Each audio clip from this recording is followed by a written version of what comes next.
Chapter 3 of Ghosts, Statues, and Quarrels. Tameo, do I have to dress up like this? Sakura turned around once, trying to examine her costume. It was another one of Tameo's superb creations. Their dress was dark rose pink with red trimming. Over it was the same color cloak with a hood tied with a red ribbon. At least the bow was not as big as usual. See? It's too stormy to have a big ribbon, and the cloak is made out of waterproof material, and you can protect your head with the hood. The color matches with your staff. See? Even Kiro-chan has a matching cloak. Oh, I'm so glad I can do so many hairstyles on you now. Sakura sighed as Tameo tied red ribbons around the pigtails on each side of her head. Tameo was ecstatic with joy to be able to plan wardrobe, do her hair, and videotape once more. Is it here? Tameo asked as they trudged through the rain. A streak of lightning etched through the big black sky. Hoi! It's like a weather for ghosts! Be brave, Card Captor Sakura. You are the only one who can save the world from destruction. I wish the storm's not so bad. It's hard to focus on you since it's so blurry. At least you have an umbrella, Kiro said. Ooh. Did you hear that? A ghost! Sakura screeched. No, it's not. It's just the wind, Tameo assured. Hoi! Ghost! Suddenly, two figures emerged from the darkness. Sakura screamed, ah! As she hid behind Tameo. A girl also screamed. She clung onto another figure and said, Syaoran, save me! Sakura-chan? It's only Syaoran and Melanie. See? Tameo comforted her. Hoi? Sakura laughed sheepishly. Melanie walked up to her and said, What are you doing here? Syaoran's going to take the new card. Kiro said, He can't even make one. Sakura's the only one who can make new cards. She's the Sakura card mistress. Another glaring contest started. Just then, the rain started to pelt down harder, and more thunder rang out in unison. The girls screamed, Syaoran, it's so cold, Melanie complained, shuddering as the rain splattered onto her bare legs. I told you not to come, and I told you not to wear that costume. Both Syaoran and Melanie were dressed in their Chinese battle outfits. You're wearing yours. Mine's different. It's suitable and more comfortable. Tameo interrupted. Wait, I have a spare cloak. Melanie put on the pink cloak and complained, I look ridiculous. This cloak doesn't go with Chinese fighting costume, and I don't look good in this color. Syaoran said dryly, Just be thankful you have something. Tameo and Sakura laughed. Tameo said, Syaoran sounds like a mother. I do not, Syaoran retorted. Fine, an older brother or something. Suddenly, something whisked by them. What was that? Sakura gasped. What was what? Melanie asked. Yeah, I didn't feel anything, Tameo added. Syaoran said, That's because you two don't have any magic powers. I felt it. It's another power. Melanie scowled. She hated it when Syaoran pointed out her weakness. Hoi! A ghost! Calm down. It can be anything. Concentrate more on which way it'll attack, Syaoran said. Likan, behind you! Sakura exclaimed. Syaoran drew out his sword and slashed down. Something wailed and disappeared. Something else whirled by. Melanie! He threw himself down with Melanie. They fell down to the muddy ground, Syaoran on the bottom. Melanie? Likan, are you okay? Sakura asked. Syaoran groaned as he tried to get up. Ugh. Melanie, get off my back. Why are you so heavy? Melanie got off and helped Syaoran up. At least Syaoran and Sakura weren't calling each other by their names anymore. That last time she visited Japan, she was shocked when Syaoran called Sakura by her name. What's wrong with me? I like Sakura and count her as a friend. Still, the bond between those two makes me so jealous. One way or the other, they match with each other. I am left out of it, which makes me jealous. It's strange how sometimes Syaoran acts really nice to her and other times he completely ignores her. Syaoran is a strange person, but I think most people can't help but like him. Ooh. Melanie covered her ears with her hands. Sakura, do something! She screeched. I can't fight a ghost! Syaoran said, get a grip. If it's sent by the enemy, whoever it isn't a ghost. Now go face it. The brat is right. I was trying to say it first. Let's try to capture this sometime before midnight, Kiro remarked. Another wailing wind-like figure swiped past them, followed by many more. The wailing grew louder. Ah! Save me! Sakura cried, throwing out any card. Light! The whole place shone up, but the spirits wavered and moaned. Now, Sakura, ghosts can't stand brightness, Kiro said. Spirit of the dark forces, I, Sakura, command you. Return to new shape of contract. Sakura, card! The groaning spirits whirled, and the storm ceased, and the clouds started to disappear. Gradually, the moon appeared, shining brightly. Everyone sighed in relief. Tomeo asked, What card is that? It cost so much hassle, and was captured so easily. The Haunt. What a scary card. Perfect to use for the setting of a horror movie. You can star in it, Sakura-chan, Tomeo exclaimed. No thank you, Tomeo-chan. I can't handle ghost stories. Then, Syaoran, do you... No. Meilin then said, Syaoran could have captured the card. It's okay. He'll get it next time. See, he even caught the first one. Syaoran shuffled his feet on the muddy ground, then looked up at everyone. Meilin, I want to clear up on this. We are no longer rivals. If we ever were, it doesn't matter who gets the new cards. We have to all work together to face the new evil. It's the only way to overcome our enemies. Then we will be more powerful. I came to Japan to help all that I can, not for competition. I had a dream of what was to come, an unimaginable evil, and I vowed I would return. They have origins deeper than any of us understand. Yet working together, we can prevent destruction. Syaoran paused. Meilin shifted around uncomfortably. Sakura smiled. Thank you, Lee-kun. I'm glad to know that you want to help. We will all need it. The way that Sakura gazed at him made Syaoran want to break down and tell her that he would always be there for her, that he would protect her no matter what. But no, I will not make myself a fool. Let her think that it is for preventing destruction. So instead, he said nastily, It's for the sake of my family, not to help you. Sakura looked sad and broken. Why was he so nice and so mean? Syaoran winced at the hurt look written over Sakura's face. He hadn't meant to sound so harsh. Abruptly, he said, Never mind. Let's go home now. I think that the enemy had enough for today. He took off his hat and squeezed the rainwater out of it. Then he tried to brush off the bits of mud on his robe. Seeing him do that, they all realized that they were all soaking wet and splattered with mud. Meilin looked away and handed the borrowed cloak back to Tomeo. Syaoran stared at Meilin warily.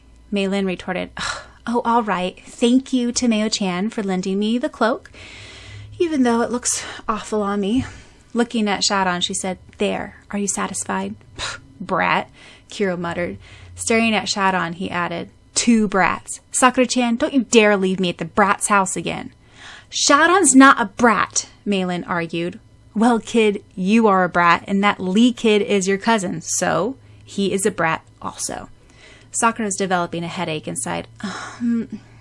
Bye, Meilin-chan, Lee-kun, and Kiro-chan, since you like their company so much. Hey, don't you walk away and leave me here. No, stop right now. Syaoran muttered, Spoiled stuffed doll, as Meilin and him walked back home. Late that night, Toya came to Sakura's bedroom. Sakura quickly put her card book away, and Kiro froze into stuffed doll mode. Toya angrily asked, Where were you all yesterday night? What do you mean, Oni-chan? Don't play that you are innocent. I know more than you think. What were you doing last night? And as for a matter of fact, tonight as well. I was home.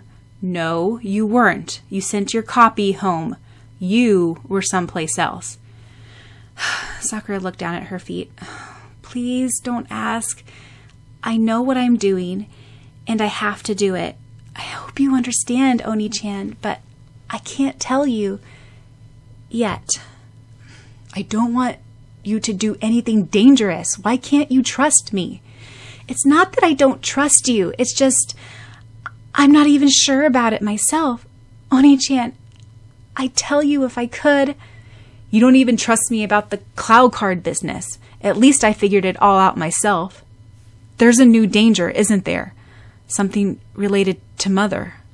Sakura nodded. Just tell me if you need help, Kaiju. I am your older brother. Mother trusts me to protect you. Toya added darkly. You seem to trust that Lee kid more than me. What is he doing back here anyway? Lee-kun? It's just that he always knew about the whole business. It involves him, whether he likes it or not. I trust you, Oni-chan. I'll tell you if there's a real danger. Sakura smiled sadly and turned around. She wasn't going to do anything of that sort. You better. Toya turned around and sighed. He wished that his little sister wouldn't keep to herself. He thought, she does trust that brat from Hong Kong more than me. I won't forgive him for that. Plus, she still didn't tell him where she spent the entire night the previous day, or where she got that green sweater. Deep inside, he knew that she had been with the Lee kid. His powers, which had come back stronger than ever since Yue lapsed permanently into Yukito, he felt it. Yet, he wished that Sakura would admit it to him. It wasn't like that bratty kid was special to her. But he was. Out of all people, I should know. Also, the new evil powers which flooded Tomato frightened him. New trouble was stirring for his little sister and any person revolving around her life. Syaoran mused as he wiped his sword clean with a soft cloth. He held it up and could clearly see his reflection. Why did he have a feeling that someone was veiling him from the truth? Mei Lin came in. Syaoran, Wei says we have some tea. You were all soaked. Thanks, Mei Lin. Is anything bothering you? No, he sighed. The whole world is bothering him. Why are you so nice to her sometimes, but act like she doesn't exist? You don't call her by her name anymore, do you? She doesn't call you by your name either. It's always Lee-kun this, Lee-kun that. What happened? What are you talking about? Syaoran raised one eye from his sword. I don't know. Laughing nervously, she walked out. She didn't mean to say that, but she just blurted out her conscience. Those two won't get anywhere if they go on like that. If only Syaoran wasn't so stubborn. Wait a second. What in the world am I thinking? That is my fiancé out there. Syaoran sat at his desk and fingered a green ribbon. What happened? Nothing. He smiled ruefully. There was a time when he thought he liked Sakura. Syaoran slightly cringed at the thought. Since Hong Kong, he'd pushed it out of his mind. Did Mei Lin know that things were different now? He had a clean slate now. He was starting all over again. The old Lee Syaoran, pride of his family, the most talented, the most powerful Lee of the generation, was gone. He had learned to forget everything and start as a new person, which meant making over the acquaintances. I am Lee Syaoran, free to make my own choices. I am independent. Edon was soaked in sweat as he busily performed a spell. He threw up 2 blank cards, then carefully took out 2 strands of hair from an envelope. One was short and chestnut brown, while the other was lawn and mahogany, light brown color. Then he chanted, Power of darkness, bind a part of them into thy powers. Aaron drew a veil over the 2 cards, which had formed an image of Syaoran and Sakura on them. Blind their vision, blind them from the truth, protect our legacy from being found. Let us be concealed, let them not realize until it's too late. Power of darkness, veil! The veil wove itself over the card images of Sakura and Syaoran, then settled down. Satisfied, Aaron put the veiled cards away in a drawer. He had such a hard time getting those strands of hairs from Sakura and Syaoran. It was necessary to have them for the spell to work. He had gotten Sakura's hair, which he'd picked up from her hat, and a strand of hair was on it. Getting Syaoran's hair was a harder task. Luckily, Erika had picked one off his shirt the other day. Erika walked into the room. They captured the haunt also. This is harder than I thought. So did you finish the spell? Yes. Now we won't have to worry about Syaoran and Sakura suspecting us to be their golden-eyed enemy. Though it's so obvious, we, the legendary twins, would only seem innocent. I have bound their hairs, a part of them, onto a card, then veiled the cards. Therefore, Their ability to suspect us has been veiled. And they won't suspect us until it's too late. Edon stared into his crystal ball that viewed Sakura's long-lashed emerald eyes.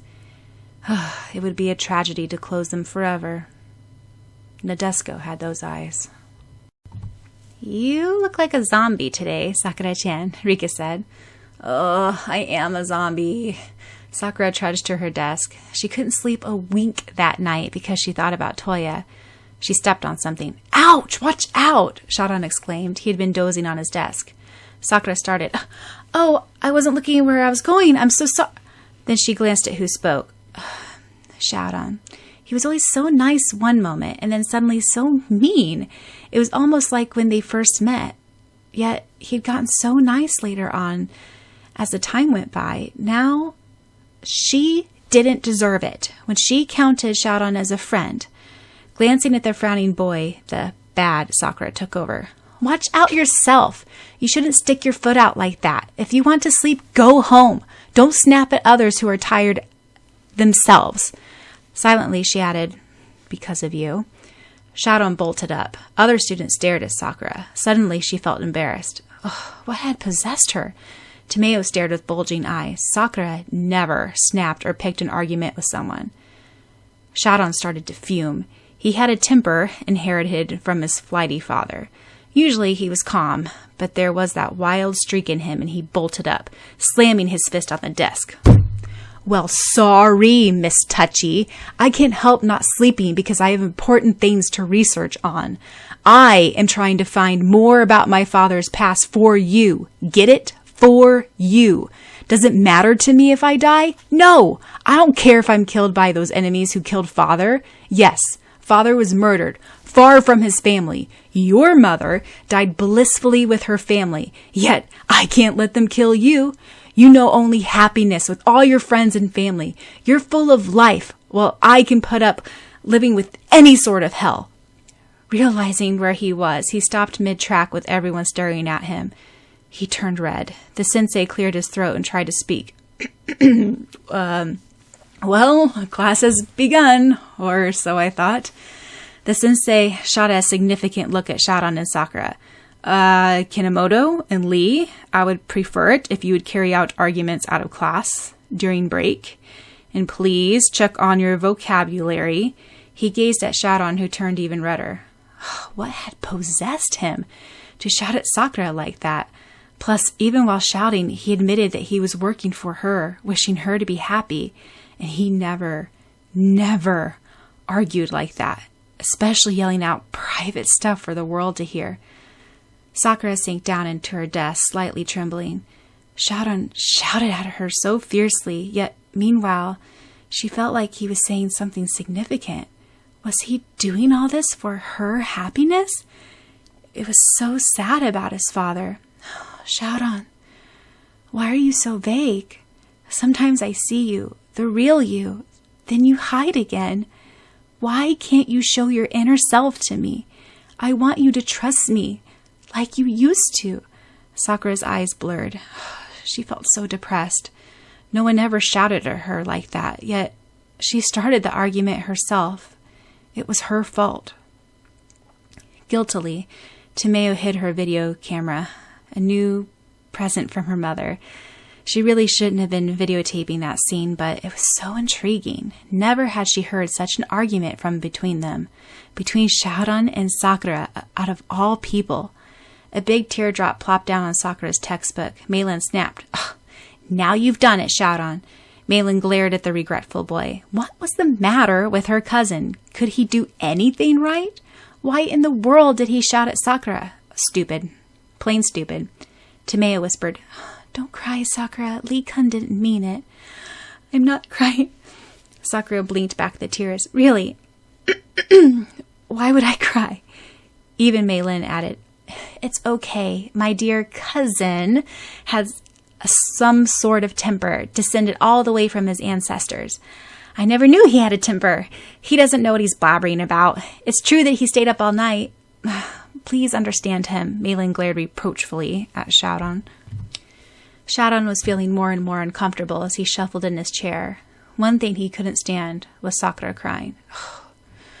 Once a fool, always a fool. Yet why am I so stupid? Puck. He tried to clear his throat and place his hand on Sakura's shoulder. She flinched, but he kept it there.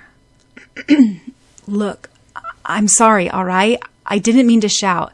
It's just I didn't have any sleep for a week. I'm the touchy one, and Sakura was still shaking, trying to stifle a stop. Oh, God, man, I suck at this. Look, I apologized, okay? I meant to just say that I'm here to help you. I had no right to lose my temper. I usually don't, but... Syaoran tried to fumble for the right words, turning redder and redder. Sakura sniffed at Syaoran's feeble apology. You really want to help me? You're not just saying that to make me feel better? Yes, cheer up. Here, take my handkerchief and blow your nose. I can't stand when you sniff like that. It makes me feel like I'm some big old bully. Sakura laughed and took the handkerchief. Syaoran sighed in relief, as well as thinking, oh, what am I doing? Tomeo was secretly videotaping away at the lovers' quarrel, as she put it. It was just so adorable. The sensei chuckled.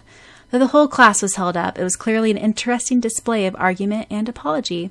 And what did those young things mean by blabbling about enemies and protecting and helping each other? They were so serious. Well, if you two have made up, maybe continue with the 5 minutes left of class. Arika asked Syaoran, did you send out the argument between them? Of course not.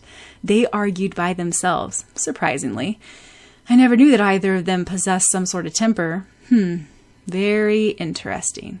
Anyway, if I did send out the argument, do you think I would have made a happy ending? No. It'll be a bitter ending for them, like Nadesco and her very first love. As Syaoran passed by after class, Syaoran commented, I enjoyed your argument. I never realized you were so passionate. Blood turned cold. Syaoran paused, then walked away. During PE, they were all warming up and stretching. They began jogging around the field. 10 laps, the sensei called. Most of the class groaned. Ugh. Sakura was lost in her own thoughts as she fell into the steady rhythm of running. By the 6th lap, most of the students were left panting behind. As usual, Sakura was in the head. Then she noticed Syaoran was also. After he went back to Hong Kong, there had been hardly any competition in her grade level. She pumped up her speed, and so did he. Sakura didn't notice that Syaoran was not there, or else he would have been leading as well. Melanie was also close behind, thought, why are they going so fast? I can hardly keep up. It feels like my feet are turning into stone. Just then, Sakura stopped running, with her eyes large and surprised. What was that? Melanie collided into her. What was what? Then she looked around, aghast. People were turning into stone, from their foot up. Some were already statues. She gasped. Suddenly, Syaoran cried out, Melanie, your feet! Melanie could see her feet were gradually turning into stone.